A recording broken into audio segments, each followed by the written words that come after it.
पूछे। सबसे बड़ी चुनौती तो गैंगस्टरों की है आपके सामने, किस तरह से देखिए, गैंगस्टर की चुनौती ये नहीं है कि रोहतक में ही है या हरियाणा में ही है, या ये एक नया ट्रेंड शुरू हो गया है, लोग टेक्नोलॉजी यूज करके वो कर रहे हैं।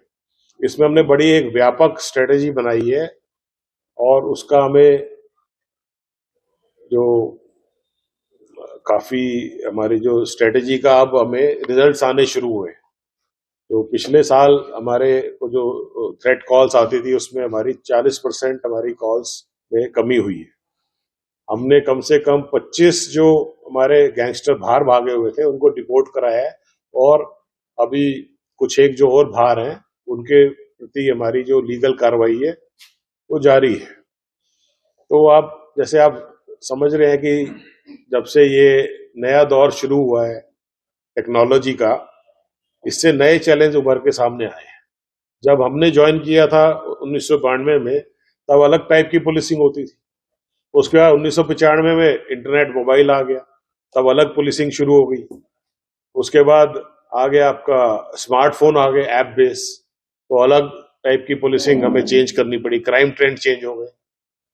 और ये उसी का नतीजा है। तो व्हाट्सएप और जो हमारे जो नए फीचर्स हैं टेक्नोलॉजी में, ये क्रिमिनल उसको यूज कर रहे हैं। और अब नया चैलेंज अभी आने वाला है जिसके बारे में हम तैयारी कर रहे हैं, वो है artificial intelligence, AI. Criminals will use AI आने वाले टाइम में, तो उसके लिए भी हम तैयारी कर रहे हैं। तो ये तो जैसे जैसे सोसाइटी ग्रो करती है वैसे वैसे क्राइम ट्रेंड भी चेंज होता है, और फिर वैसे वैसे हमारी पुलिसिंग मेथड भी चेंज होती है। कोई संदेश? हाँ बिल्कुल, संदेश यही है कि एक तो जो पहले पुलिसिंग होती थी वो उसमें सोशल कंपोनेंट या पब्लिक का कंपोनेंट नहीं होता था। अब जो है किसी भी सोसाइटी में पुलिस अकेले रह के नहीं काम कर सकती, हमें मिलके काम करना है। क्राइम रोकना पुलिस का ही काम नहीं है, सोसाइटी का भी काम है, समाज का भी काम है, हर व्यक्ति का काम है। और हर व्यक्ति अपने आप को एक बिना वर्दी वाला पुलिसमैन समझे और पुलिस को सपोर्ट करे तो क्राइम अपने आप ही खत्म हो जाएगा। और ऐसे आने वाले टाइम में जैसे जैसे आप देखा होगा, आप मिनट में कहीं पे भी कॉल कर सकते हैं, यूएस में कर सकते हैं, पूरे वर्ल्ड में। अब world has become a global village, तो उसके चैलेंजेस अलग हो गए हैं। तो उसमें हम सबको मिलके काम करना है, हमें आपस में एक दूसरे की जो समस्याएं हैं उनको समझना है। अब नई समस्याएं आनी शुरू हो गई है, सोशल मीडिया की समस्या आने शुरू हो गई है। लोग अब इस पे आप देखेंगे क्या कैसे कैसी वीडियोस उस पर डाल देते हैं, कैसे कैसे गाने, गन कल्चर प्रमोट कर रहा है कोई, कोई वायलेंस प्रमोट कर रहा है, कोई महिलाओं को इंडिसेंट वे में पोज कर रहा है। तो वो भी एक हमारे सामने चैलेंज के रूप में उभरा है। अभी हमने 67 गाने बैन कराए जो कि इस टाइप के गन कल्चर को प्रमोट करते थे। उसी तरीके से साइबर क्राइम और फ्रॉड जो है, ऑनलाइन फ्रॉड बहुत बढ़ गया है। तो उसमें हम वेबसाइट्स वगैरह को ट्रैक करते हैं और उसको हम ब्लॉक करवाते हैं। तो ये जैसे जैसे नए नए चैलेंजेस आएंगे हम अपने आप को इम्प्रूव करेंगे और उसके अकॉर्डिंगली हम क्राइम प्रिवेंशन की अपनी टेक्निक्स को बदलेंगे। सर, एक जो गैंगस्टर है वो जुनाइल्स को टारगेट कर रही है, उनको अपने गैंग के साथ जोड़ने का प्रयास कर रही है, ग्रामीण क्षेत्रों में खासकर। तो क्या पुलिस डिपार्टमेंट की ऐसी कोई पहल से गांव में संपर्क करके युवाओं के साथ मीटिंग की जाए या परिवार वालों के साथ? बिल्कुल बिल्कुल, उस पर हमारी स्ट्रेटेजी बन भी रही है और उस पर हम कार्य भी कर रहे हैं। बट अभी इतना ये थोड़ा प्रीमेच्योर है कि भाई कि हर गांव में जैसे वो कांटेक्ट करके और वो सारे उनको रिक्रूट कर रहे हैं।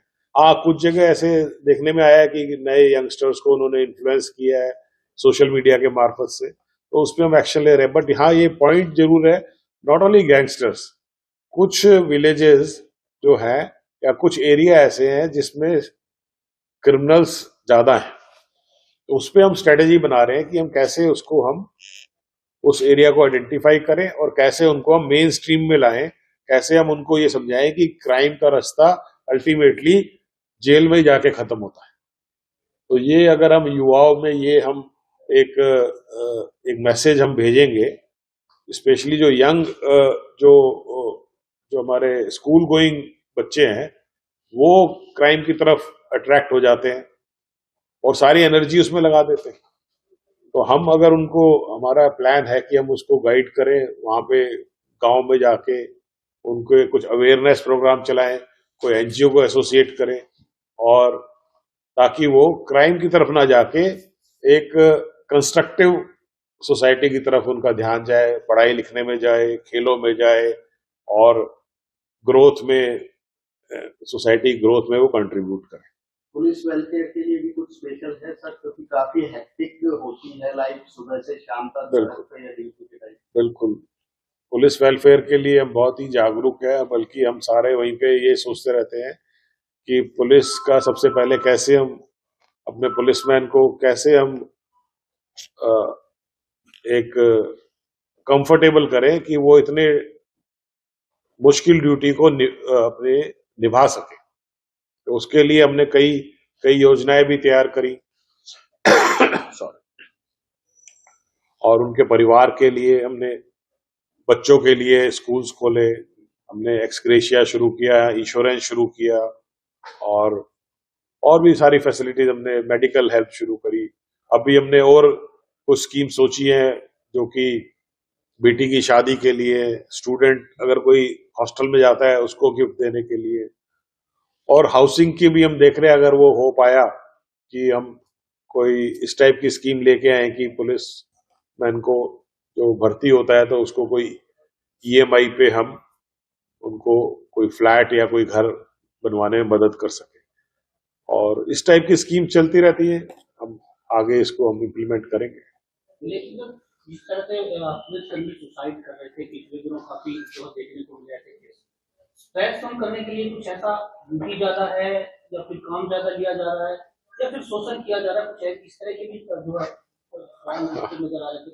ये तो एक थोड़ा सा एग्जैगरेटेड स्टेटमेंट जो है कि पुलिसकर्मी सुसाइड कर रहे थे, वो एक बहुत ही दुखद घटना हुई तो यहाँ पे हुई, और उसके लिए हम सब बहुत ही चिंतित और परेशान भी हैं। हमारे परिवार के सदस्य, जो 2 सदस्य थे, उन्होंने किन हालातों में वो करी, बट 34 साल में ऐसा कभी नहीं हुआ। और जो भी गलतफहमियां रही, वो भी हमने आपस में भी बैठ के इन हाउस डिस्कस की है कि जब हमने वर्दी पहन ली तो हमारी कोई जाति नहीं है, हम सब एक ही जाति के हैं, वो है पुलिस। और यहाँ पे कभी भी हरियाणा में ये भेदभाव नहीं रहा, रेशियल डिस्क्रिमिनेशन नहीं रहा, कम्युनल डिस्क्रिमिनेशन नहीं रहा। हम सब इकट्ठे बैठ के खाना खाते हैं, एक ही टेबल पे, एक ही जगह। ये आज तक नहीं हुआ और आगे भी नहीं होगा। तो इसलिए इसको एग्जैगरेट ना करके हम इसको जो भी इसको सॉल्व करें। जो एक दुखद घटना हो गई है उसको हम भूलने का प्रयास करें और कोशिश करें आगे ये कभी ना हो। सूखे नशे को लेकर के भी कुछ? हाँ, नारकोटिक्स का तो पूरा ट्रेंड ये बहुत ज्यादा बढ़ गया है, और इसके लिए भी हम बहुत पूरी तरीके से सजग है, जागरूक है, और इस पे हम, हमारी जो है केंद्र सरकार से मॉनिटर हो रहा है। आप मानेंगे नहीं, बिल्कुल हाईएस्ट लेवल से वो मॉनिटर करते हैं पूरी हमारी स्ट्रेटेजी, कैसे हमने उसमें कार्य करना है, और हमने पूरा का पूरा एक एक्शन प्लान हमने बनाया हुआ है, और उसके तहत ही हम काम कर रहे हैं, और जल्दी ही हम इसमें बहुत ही काबू भी पा लेंगे और अंकुश लगाएंगे। नेटवर्क नहीं टूट पा रहा है? नेटवर्क भी ऐसी बात नहीं है टूट नहीं पा रहा, बट इतना ज्यादा ये वाइड स्प्रेड हो गया है, और इसमें कुछ इतने सारे फैक्टर इन्वॉल्व है, फॉरेन एजेंसी भी इन्वॉल्व है, अब आजकल पंजाब से काफी कई सारे फैक्टर्स हैं, वो मैं यहाँ पे डिस्कस करूंगा, बहुत लंबा हो जाएगा, बट उसपे कार्य चल रहा है। और नेटवर्क टूटता है फिर दूसरा नेटवर्क आ जाता है, इसमें कई सारे फैक्टर्स हैं इसमें। चुनौती तो सबसे ज्यादा पुलिस के सामने है ही, क्योंकि स्कूल कॉलेज तक पहुंच चुका है। बिल्कुल उसकी चुनौती है, और उस पे हम पूरी तरीके से हम उसके अवेयर हैं, और उसके लिए हमने क्या क्या करना है। स्कूल कॉलेज में भी हम उनकी अवेयरनेस के लिए, उनको गाइड करने के लिए हमने प्रोग्राम्स कर रहे हैं, और जहां तक कि उनको प्रिवेंटिव पार्ट है। डिटेक्टिव पार्ट में जैसे आप बता रहे हैं कि भाई नेटवर्क है, इसमें हम पूरी जब भी कोई ऐसा केस होता है पूरी उसकी इन्वेस्टिगेशन करते हैं। तो ये दोनों के दोनों कार्य है साथ साथ हमारे चल रहे हैं और इसको आगे हम और जोर शोर से भी चलाएंगे। आज ठीक है, जैसे thank you। रोहतक में इन्फ्लुएंसर से भी मिले हो, तो किस तरह की प्रतिक्रियाएं मिली आपको? अच्छा रहा? मैंने यही जैसे आपने ये कंसर्न आप शो कर रहे हैं तो यही एक आइडिया था कि हम एक पब्लिक के जो रिप्रेजेंटेटिव है उनसे मिलके हम ये समझे कि भाई उनकी क्या डिमांड है, क्या वो चाहते हैं और क्या एक्सपेक्टेशन है। तो उसी से हमने उनसे अभी कुछ देर बातचीत करी, उसका बड़ा ही पॉजिटिव इफेक्ट आया और वो भी सेटिस्फाइड है और हमें जो फीडबैक मिला है हम उस पर भी कार्य करेंगे। सबसे ज्यादा थ्रेट उनको मिली है बिजनेस को? नहीं ठीक है, थ्रेट देखो ऐसा है, वो आज की डेट में ये कहना कि रोहतक में ही मिली है ऐसा नहीं है, सब जगह ये एक मिसयूज ऑफ टेक्नोलॉजी हो रही है और उसमें कई फैक्टर्स हैं जिसमें हमें दिक्कत हो रही है, लेकिन हम उस पर बहुत ही एग्रेसिवली काम कर रहे हैं। अगर हमने जो कुछ स्ट्रेटेजी बनाई है उसमें सक्सेस मिली तो हम इसको जड़ से ही खत्म कर दें। ठीक है, लेकिन अब वो उसमें कुछ टेक्निकल इनपुट चाहिए, कई चीजें चाहिए, अभी थोड़ा से जल्दी होगा, बट हम पूरा हमारा जो जोर है, पूरी हमारी क्षमता है, हमने इस पे लगा रखी है। सर एक आखिरी सवाल, पिछले दिनों में पहले जब होता था पुलिस के जवान अच्छा काम करते थे, क्राइम में अच्छा काम करते थे, उनको आउट ऑफ टर्म प्रमोशन दिया जाता था, लेकिन पिछले दिनों में ये देखने को नहीं मिला क्योंकि पुलिस कर्मचारी तब जाते तो गोलियां वो भी खाते, उनको भी गोलियां लगती, लेकिन पिछले दिनों में ये देखने को नहीं मिला। हाँ, वो पॉलिसी हमारे अंडर कंसिडरेशन है, हम कर रहे हैं। Thank you so much.